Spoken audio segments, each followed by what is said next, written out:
Ya ha pasado más de un año desde su nombramiento como presidente de Asprima. Uh-huh. ¿Cómo valora la evolución que ha experimentado la patronal madrileña? Pues en este año la verdad es que ha sido un año de muchísima actividad, muy intenso, y la valoración pues, es positiva. Yo creo que además hemos tenido la gran suerte que desde que comencé yo la presidencia en Asprima el sector empezó también a cambiar y a cambiar en un sentido más favorable, con lo cual nos ha acompañado bajo todos los puntos de vista. La actividad que hemos tenido dentro de la asociación ha sido, como decía antes, es una asociación y una actividad muy intensa, donde sobre todo ha primado pues, uno de los objetivos fundamentales que teníamos, que era mejorar la imagen del sector, por un lado, y después la formación por otro. ¿Hacia dónde irán encaminadas las líneas estratégicas a seguir en estos próximos meses? Pues la verdad es que tenemos un sector complejo y dentro de esa complejidad marcar unas líneas estratégicas no es tarea fácil, porque yo creo que tenemos muchos frentes abiertos. Pero si tuviese que decantarme por alguna, yo creo que elegiría dos. La imagen es fundamental para nosotros y la mejora se tiene, yo creo, que tener dentro de nuestro ADN, y tenemos que trabajar mucho para que esto se perciba en la sociedad. Esto sería un objetivo. Y el otro, sin ninguna duda, mejorar el acceso a la primera vivienda de la gente joven. Ese yo creo que son los dos objetivos fundamentales. ¿Qué experiencias y enseñanzas ha dejado el boom inmobiliario que no deberían volver a producirse? Es un tópico y se tiene que repetir. Las experiencias y lo que no se volvería a repetir, no se tiene que volver a repetir, sin lugar a dudas, es el grado de apalancamiento que se ha tenido en un momento determinado en nuestro sector. Pero para salirme un poco del tópico, yo lo que diría es que sería una reflexión simple el decir que no tenemos que apalancarnos y ya está, y con eso está resuelto el problema. Yo creo que nuestro sector necesita de otros métodos de financiación completamente diferentes y alternativos al financiero, que también necesitamos el financiero, pero yo creo que esta crisis y algo ha puesto de manifiesto que cuando dos sectores están tan interrelacionados como el financiero o el bancario y el nuestro, no tener soluciones alternativas a esta financiación puede ser un gran problema para nosotros, con lo cual trabajar en líneas alternativas de financiación yo creo que es otra de las grandes enseñanzas que nos ha dejado esta crisis. ¿Cree que hoy se construye más pensando en el cliente y no tanto en el beneficio del promotor y del constructor? Sí, sin duda, el mercado ha cambiado. Entonces yo creo que es fundamental el que en el core de nuestro negocio se transforme en lo que siempre tuvo que ser, que es el cliente. Creo que sin ninguna duda hay un grupo de empresas de las que han subsistido en esta crisis y que lo tenemos claro, ¿no? El cliente tiene que ser el corazón de nuestra actividad y de nuestro negocio, sin duda. Desde su punto de vista, no solo como presidente de Asprima, sino como presidente de la Asociación de Promotores Constructores a nivel nacional, ¿considera que se ha construido bien en estos últimos años? Ha habido de todo. No puedo decir que haya sido una situación generalizada. Yo creo que ha habido compañías que han construido bien y compañías que no lo han hecho tan bien, eso es obvio, ¿no? Lo que sí yo creo que en este periodo de reflexión que siempre te abre cuando entras en un proceso de crisis como el que hemos tenido, yo creo que hay un replanteamiento de los negocios. Y en esta nueva situación, el replanteamiento de los negocios, yo creo que nos marca una línea de trabajo completamente diferente a la que teníamos. Cuestiones como eficiencia energética, industrialización de los procesos, incluso incorporación de nuevos procedimientos casi industriales dentro de nuestro proceso productivo, es algo que vamos a ver cada vez más en nuestro día a día. Aprovechando que comentaba el tema, en la apuesta por la rehabilitación y la eficiencia energética, ¿se deja ya notar entre las empresas que integran Asprima? No. ¿O es un valor todavía muy conceptual y nada estratégico? Todavía es muy incipiente y son pocas las compañías que están apostando por la eficiencia energética o por los procesos de industrialización, pero yo creo que esto es algo que es evidente, que se tiene que producir cuanto vayamos avanzando un poco más hacia un punto que tenemos en el calendario que va a ser de obligado cumplimiento, que va a ser el 2020. Yo creo que las empresas que tengan o que tengamos esa visión y seamos capaces de adaptar nuestros procesos lo más anticipadamente que podamos, la incorporación de la eficiencia energética o la industrialización, ese camino que llevaremos ganado. En los últimos años se habla de un incremento en el precio de la vivienda de las zonas prime en Madrid. ¿Cree que va a seguir el mismo cauce en otras zonas metropolitanas? A ver, estamos viviendo unos momentos complejos y diferentes ahora, sobre todo los políticos, ¿no? Con lo cual sí que es cierto que el 2015 ha sido un año razonablemente bueno en diversas localizaciones. Madrid y Barcelona, usted lo comentaba y es claro, ¿no?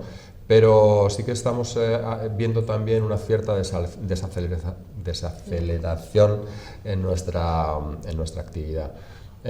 Los últimos datos son de subida en estos mercados, sobre todo en aquellas provincias o capitales de provincias donde la actividad en general económica es más activa, ¿no? Pero yo creo que el sector lo que desea no son grandes subidas de precio, ni muchísimo menos. Yo creo que lo que queremos es mantener una actividad industrial y de alguna manera que sea con unos elementos económicos ya prácticamente prefijados, como cualquier otra actividad industrial. Subidas desmesuradas de nuestro precio de vivienda, al final lo que ocasiona es que distorsiona también el precio de suelo, que es nuestra materia prima, con lo cual no es deseable. Lo que el sector apuesta es porque haya unas subidas razonables en función de cómo vaya desarrollándose la economía, pero no con grandes subidas que puedan generar burbujas. Recientemente se ha creado el portal preciosdeviviendas.es con el objetivo de esclarecer y dar transparencia a las metodologías de los estudios que se publican. ¿No sería mejor que se publicase una sola estadística para esclarecer y dar transparencia al cliente potencial? Sería mejor, lo que pasa que es imposible, porque cada uno tiene unas metodologías, todos aquellos que son capaces de arrojar esas informaciones al mercado tienen una metodología basada en su actividad y es completamente diferente. Y voy a poner un ejemplo que yo creo que es claro, ¿no? Notarios y registradores. Notarios están recogiendo unos datos con la firma de la escritura.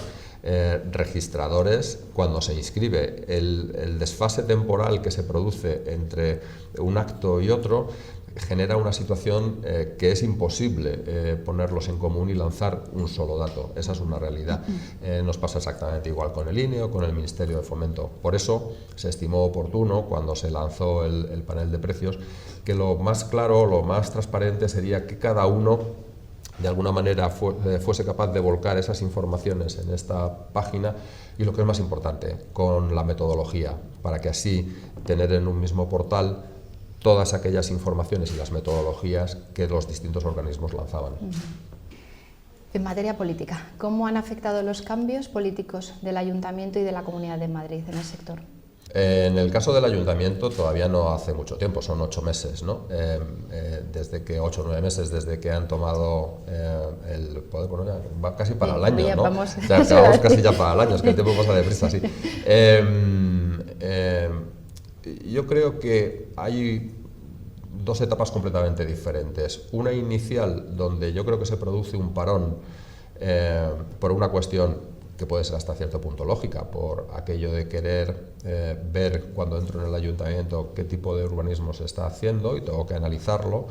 Y luego otra, yo creo que eso tiene un tiempo, y luego yo creo que otra, donde se empiezan a tomar una serie de decisiones que no son razonables. Entonces, estamos en esa segunda situación ahora, ¿no? Yo creo que nuestros dos paradigmas de seguridad jurídica en nuestro sector es ley del suelo y planeamiento o planes generales. Cuando se vulnera alguno de los dos, es una situación bastante compleja y difícil de llevar para nuestro sector. Quiero decir que todas aquellas operaciones que se plantean bajo un plan general, si tienen ese cumplimiento de plan general, poca cosa más hay que decir respecto de él. Someter esas decisiones de plan general que están ajustadas y que ya se hizo en su momento, ya se tomó cuál era el pulso y el sentir de la ciudadanía cuando se elaboró el plan general, volver a sacarlo otra vez de una manera extemporánea, esas consultas a la calle, significa crear inseguridad jurídica y esa situación no es correcta. ¿Qué le pediría al nuevo gobierno para que potenciara el sector? Al nuevo gobierno, fundamentalmente, bajo esos dos parámetros que antes les decía que nos preocupan más desde las asociaciones, para mí el fundamental y la petición del gobierno iría encaminado a esa en dos cuestiones. Una, la clarificación en los procesos de rehabilitación. Se habla mucho de rehabilitación, pero yo creo que se dan pocas herramientas para llevarlas a cabo por parte de la iniciativa privada. Otra cosa es que se vaya a hacer desde la iniciativa pública, pero como veo los fondos que destinan, no parece no parece que vaya a ser la vía, ¿no? Luego, si la iniciativa privada tiene que participar de ello, pues que de alguna manera den las herramientas suficientes como para poder hacerlo. Y la segunda cuestión, y yo creo que esto ya con respecto a la compraventa de viviendas, facilitar el acceso a los jóvenes a la primera vivienda, creo que es fundamental. Nos encontramos con una generación donde puede tener capacidad de pago, pero no ha tenido todavía capacidad de ahorro. El intentar solventar ese gap que se produce entre esa capacidad de pago y no tener ahorro, cara al acceso de la vivienda, estudiar diferentes fórmulas, yo creo que sería lo que le pediría a la Administración. Además de un lavado de imagen, ¿qué cree que necesita el inmobiliario para volver a transformarse y ser la segunda locomotora económica del país? Pues es difícil que lleguemos a ser la locomotora del país o una segunda locomotora del país. Yo creo que tenemos que tener un peso en el PIB, el que nos corresponde en estos momentos. Ahora estamos en el 6 más o menos por ciento, estamos alcanzando el 6, y yo creo que al final de este año, si las cosas siguen en la misma línea, pues alcanzaremos como el 7% más o menos. Yo creo que estar en una línea del 9% sobre el PIB sería lo razonable. Aquí hay cuestiones que yo creo que no nos ayudan en exceso, y una es la demografía. Cada vez vamos viendo cómo la demografía se va transformando y no ayuda a la generación de nuevas viviendas. Tenemos un plazo, digamos que limitado, y ese plazo lo podemos fijar como en 8 o 9 años. A partir de ahí, yo creo que el sector inmobiliario volverá a tener un peso quizá un poco menor de lo que en estos 8 o 9 años vaya a tener, pero insisto que yo creo que entre un 8 o 9% del PIB no estaría mal. Y bueno, sobre todo por hacer, o sea, hemos sido uno de los sectores que más desempleo ha creado. Es un desempleo de larga duración ya, en muchos casos, y donde la capacidad de reciclaje que tiene este trabajador que se ha quedado en desempleo no es fácil. Luego, es absolutamente necesario que nuestro sector por lo menos gane esos 2 puntos más de PIB a los efectos de que ese paro que tenemos hoy en día de larga duración no se convierta en estructural. ¿En qué ámbito puede colaborar Asprima y el Colegio de Administradores de Fincas de Madrid? Yo creo que en uno fundamental, o sea, la relación que tienen los administradores, el Colegio de Administradores, con toda la sociedad civil es fundamental, y ese grado tan permeable que tiene, esa capilaridad que tiene, no lo tenemos los promotores. Yo creo que hay muchísimos aspectos que se pueden trabajar juntos, pero lo comentaba antes, sin ir más lejos, yo creo que el tema de la rehabilitación, o sea, ese conocimiento de las comunidades de propietarios de edificios que tienen ustedes, yo creo que es fundamental a los efectos de establecer relaciones y ver cómo se pueden dar esos procesos de rehabilitación en el futuro. Muy bien, pues muchísimas gracias.